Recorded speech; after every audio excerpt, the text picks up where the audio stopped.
اللهم صل على محمد النبي الأمي وعلى آله وسلم تسليما. أعوذ بالله من الشيطان الرجيم. بسم الله الرحمن الرحيم. قل لا يستوي الخبيث والطيب ولو أعجبك كثرة الخبيث فاتقوا الله يا أولي الألباب لعلكم تفلحون. ترجمہ: اے محمد صلی اللہ علیہ وسلم، آپ فرما دیجئے برابر نہیں ناپاک اور پاک، اگرچہ آپ کو بھلی معلوم ہو ناپاک چیز کی کثرت. سو آپ اللہ تعالیٰ سے تم لوگ اللہ تعالیٰ سے ڈرتے رہو اے عقل والو، تاکہ تم کامیاب ہو جاؤ. تو سب سے پہلے تو معذرت، میں تھوڑا سا بیمار ہو گیا تھا، 2-3 دن لگاتار نزلہ زکام اور بخار تھا. اللہ کا شکر ہے ابھی ٹھیک ہوں الحمدللہ. تو اس لیے ناگا ہوا. تو گزشتہ درس قرآن کے اندر حلال اور حرام چیزوں کی گفتگو چل رہی تھی کہ یہ چیزیں حلال ہیں، یہ چیزیں حرام ہیں. اللہ تعالیٰ مختلف انداز سے بیان کر رہے تھے. تو آج کے درس قرآن میں اللہ تعالیٰ نے 2 چیزوں کا بیان کیا، خبیث اور طیب. خبیث کس چیز کو کہتے ہیں اور طیب کس چیز کو کہتے ہیں؟ خبیث کہتے ہیں گھٹیا اور خراب چیز کو، اور طیب کہتے ہیں عمدہ اور اچھی چیز کو. اب اس کے اندر شامل کیا کیا ہے؟ خبیث سے مراد کیا ہے؟ طیب سے مراد کیا ہے؟ خبیث سے مراد ناپاکی اور جاہل آدمی اور برا آدمی اور حرام مال اور حرام لقمہ اور گندی چیز، یعنی جو چیز اچھائی کی ضد ہے وہ ساری کی ساری جو ہے خبیث کے اندر شامل ہو جاتی ہے. اور طیب کے اندر کیا آتا ہے؟ حلال مال، اچھا آدمی، اچھی صفات، اخلاق، جو برائی کی ضد ہے. جتنی بھی اچھائی کی چیزیں ہیں وہ طیب کے اندر شامل ہے، اور جتنی بھی برائی کی چیزیں ہیں وہ خبیث میں شامل ہیں. اللہ تعالیٰ نے 2 الفاظ کے اندر امت محمدیہ صلی اللہ علیہ وسلم کو بہت بڑا پیغام دے دیا کہ اچھائی اور برائی برابر نہیں ہو سکتی. سادہ اور عام محاورے میں اگر لفظ یاد کرنا ہو تو مفہوم، کسی کو آیت یاد نہ رہے یا کسی کو ترجمہ یاد نہ رہے تو یہ چھوٹا سا جملہ یاد کر لیں کہ اچھائی اور برائی برابر نہیں ہو سکتی. قرآن پاک کی آیت ہے. اس آیت کا شان نزول کیا ہے؟ اس آیت کا اترنے کا پس منظر کیا ہے؟ شراب کے حرام ہونے سے پہلے صحابہ کرام شراب بناتے بھی تھے، شراب پیتے بھی تھے، شراب بیچتے بھی تھے. جب حرام جاری ہوئی، ایک چیز کا حکم تھا، اس کو منع نہیں کیا گیا، تو حلال ہے حلال ہے.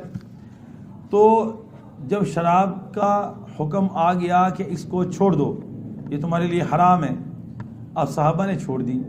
اب ایک صحابی ایسے تھے کہ جو شراب فروشی کیا کرتے تھے، یعنی شراب بیچتے تھے.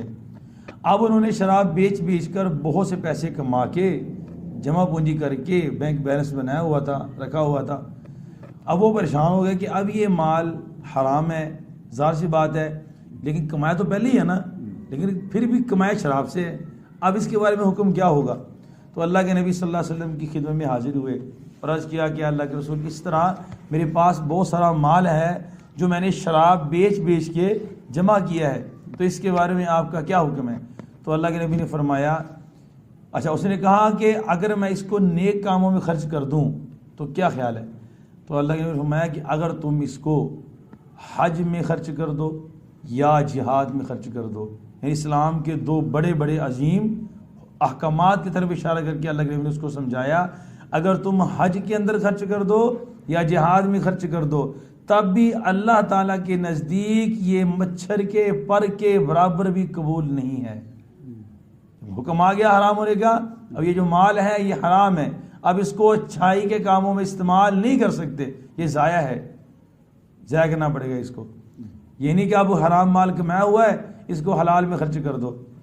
اسی کے ذمن میں بات آگے ذہن میں، بہت سے لوگ آج ہمارے معاشرے کے اندر ایسے ہیں کہ سودی کاروبار کرتے ہیں، حرام کماتے ہیں، مثلا کہ دھوکہ دے کے کماتے ہیں، کسی بھی طریقے سے جو طریقہ حرام ہے حرام طریقے سے کماتے ہیں.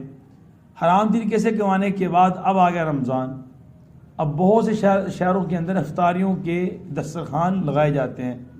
اب وہ کیا کرتے ہیں کہ یہ سوچ لیتے ہیں کہ سال بعد ہم نے اپنی افطاری کا دسترخوان لگائیں گے. اب اس دسترخوان کے اوپر جو ہے حرام مال کے ذریعے سے افطاری کرا رہے ہوتے ہیں، اور وہ حرام مال سے افطاری کرا کے یہ سوچتے ہیں کہ پتہ نہیں ہم نے کتنی بڑی عبادت کی ہے اور یہ اللہ کے ہاں قبول ہے.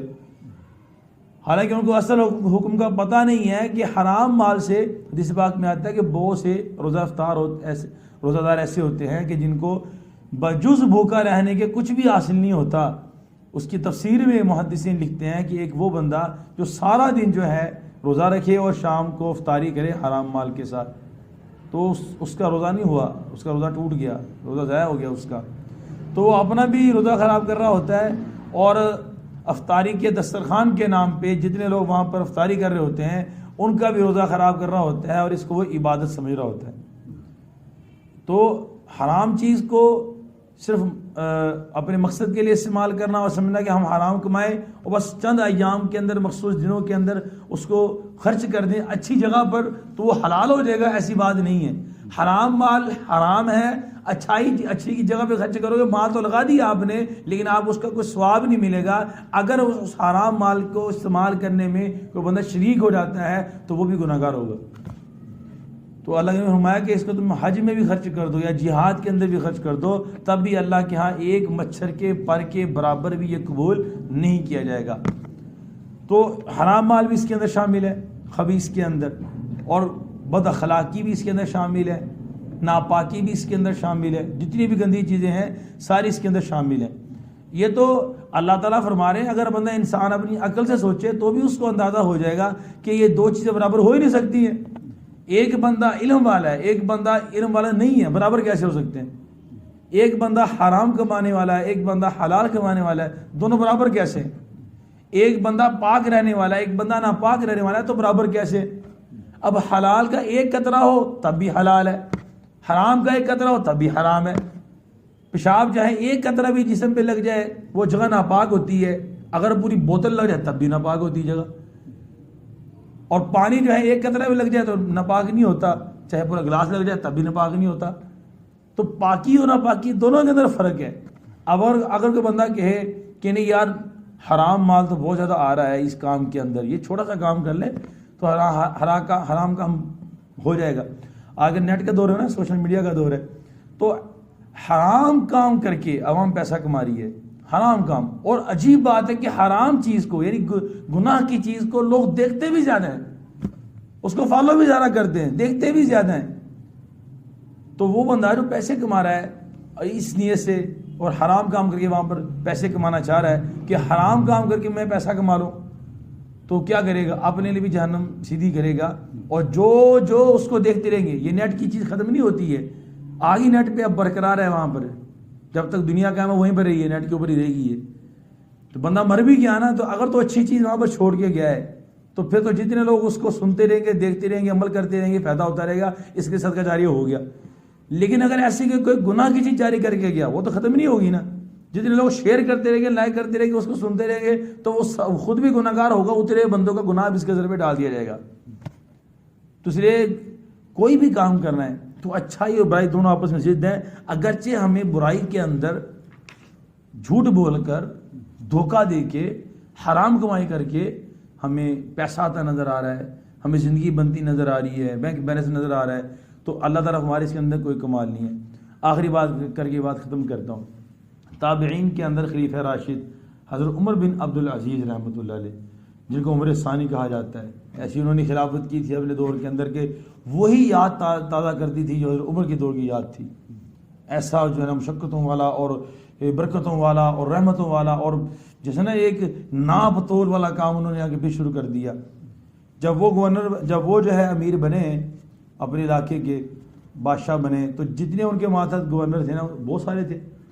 تو ایک جگہ سے خط آ گیا. انہوں نے کیا کیا تھا, انہوں نے اپنے سے پہلے والے جتنے بھی بادشاہ گزرے تھے انہوں نے جو ناجائز ٹیکس لگائے ہوئے تھے عوام کے اوپر, حرام تھے, ناجائز تھے, انہوں نے آتے سارے ختم کر دیے, سارے ختم کر دیے. اور جن سے وصول کیے گئے تھے انہوں نے آپ بیت المال سے, جو ہمارا گورنمنٹ کا خزانہ ہوتا ہے اس بیت المال کہا جاتا ہے, اس کے اندر جو جمع کیے ہوئے تھے انہوں نے نکال کے واپس سب کو دے دیے کہ ان سے ظلمن لیے گئے تھے, ناجائز تھے. تو ایک گورنر کا خط آ گیا, کہتے ہیں کہ اگر آپ بہت حال مندے ہو گئے, اگر یہی حال رہا تو ہم اپنی حکومت کا نظام کیسے چلائیں گے.